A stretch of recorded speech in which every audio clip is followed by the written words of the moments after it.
Hello sports fans! Let's start off today with some Team Indiana news. On Tuesday for Game 5 of the playoffs, the Raptors beat the Pacers 102-99. But then were beat by the Pacers again on Friday for Game 6, 101-83. It's now do or die for Game 7. Sadly, the Pacers will not be advancing to the semifinals of the playoffs after losing 89-84 to the Raptors. In Colts news, the Colts have grabbed these men from the 2016 NFL Draft.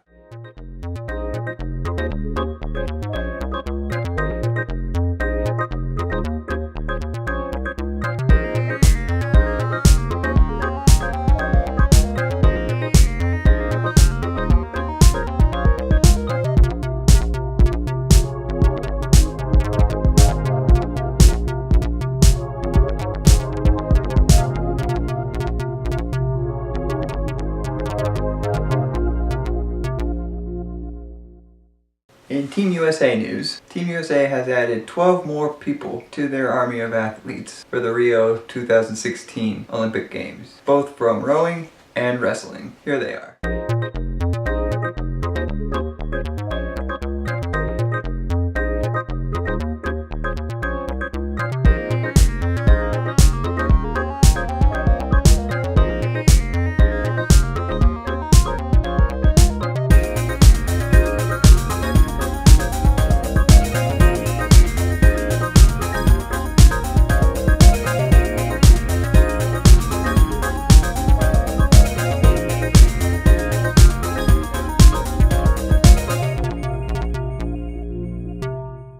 Organizers for the Tokyo 2020 Summer Olympics unveiled their logo on Monday, 7 months after their first reveal, which was claimed by a theater in Belgium for plagiarism. It is designed by Japanese artist Aso Takola. It has 3 different indigo blue rectangles representing different countries, cultures, and ways of thinking. Blue shows off the country's elegance and sophistication. It was selected from a short list of 4 finalists that came from a contest, 14,599 entries that was open to the public. I personally like this one. Black Fly season, which is in a few weeks here in Lake Placid, is one thing, but the Zika virus is a completely different story. Brazil is the host nation of the Zika virus. The Rio Olympic Committee is confident that the protective measures that they are putting in effect will protect tourists that come and visit on August 5th. It will be quite the feat for them, considering 10,500 athletes and over 500,000 tourists will converge in Rio, such as stagnant water being drained around the venues, the athlete villages having AC being installed, and visitors will be encouraged to wear long sleeves and trousers and put on bug repellent. Hopefully the cooler, drier air that they will experience then will reduce the number of mosquitoes, because it is carried primarily through mosquitoes, but also through sex, which is a concern for pregnant women because it can reduce the size of infant heads.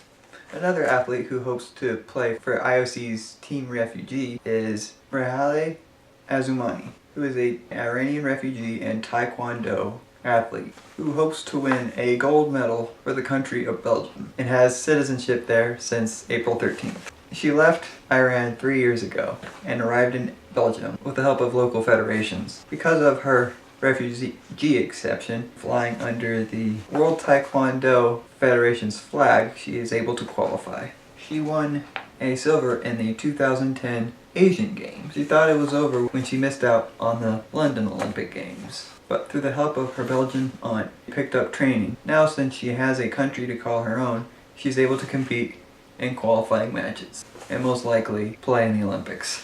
It's great to know that Jamie Naito is recovering from a freak accident which happened during a training session on Friday, where he attempted one of his signature backflips, causing him to be paralyzed from the neck down. Jamie Naito, who is a retired Olympic jumper who competed in 2004 and 2012 from his hospital bed with a neck brace on, he has said there is a high chance that he will recover. Keep it up, man. We're rooting for you. Another athlete who is a tremendous role model. By the way, she's breaking barriers and showing the world that dreams can come true. The athlete, of course, is Ibtihaj Muhammad, who is making more than just a fashion statement. She wears proudly what is called a hijab, which shows both identity and a spiritual connection to God. She will be the first American in the Olympics to wear a hijab. And when I talk about barriers, I'm not talking just about the fact that she's a woman or a Muslim living in America, but she's also African American. Because of who she is, she will definitely be a beacon of light to many when the Summer Olympics comes around, because of all the threats, hate, and marginalization many Muslims and Africans have felt in the past years. You can definitely see the impact she is already making since she's made the team in late January through checking her Twitter account or the many interviews she has taken so far. Has given her a big opportunity and platform to express things that matter to her and to some extent should matter to us. She cares deeply not only for her community and the people that she identifies with, but also for everyone, fighting against bigotry and the less fortunate and those without a voice. She understands the struggle and sacrifice that people before her have fought for. She definitely has a very vocal and passionate personality. She did have significant concern of traveling to and from the United States when Muslim hate grew because of the terrorist attacks in Paris and San Bernardino, California. 2016 political campaign, which has continued to ride on the Muslim hate, has never made her question whether or not to play for Team USA. She simply says that she has always been an American. This is true, considering she was born in Maplewood, New Jersey.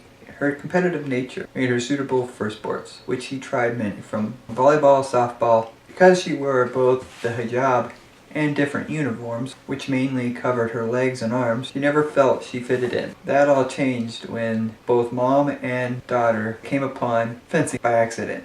This sport allowed her to both wear her clothes religiously and not single out.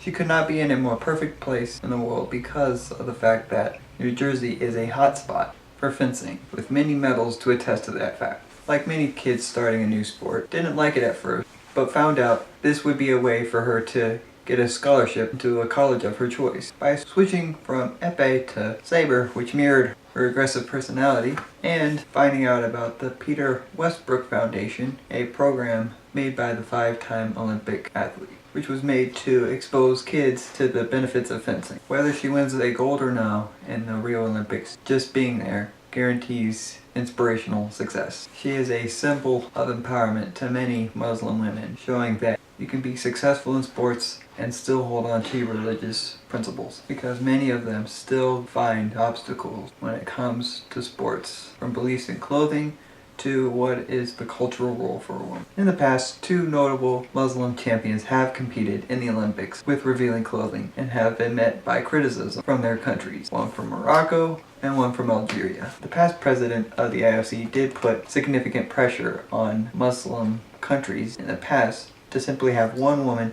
represent them in the London Olympics. Sports like volleyball, weightlifting, and soccer have recently lifted the ban on wearing hijabs, but sports like shooting and fencing have a long history of allowing it, as seen by these 2 Egyptian sisters who competed in the 2008 and 2012 Olympics. She recognizes that sports is a big thing in America, but not so for Muslim women, and hopes to remedy that. She is doing this by helping with Muslim Girls Fence, a British project that aims to challenge misperceptions of Muslim women and make fencing inclusive to everyone of different backgrounds. She also runs a clothing company that gives Muslim women and others express their individuality. In closing, if a Christian athlete such as Tim Tebow or Steph Curry can openly display their religion, then why can't a Muslim?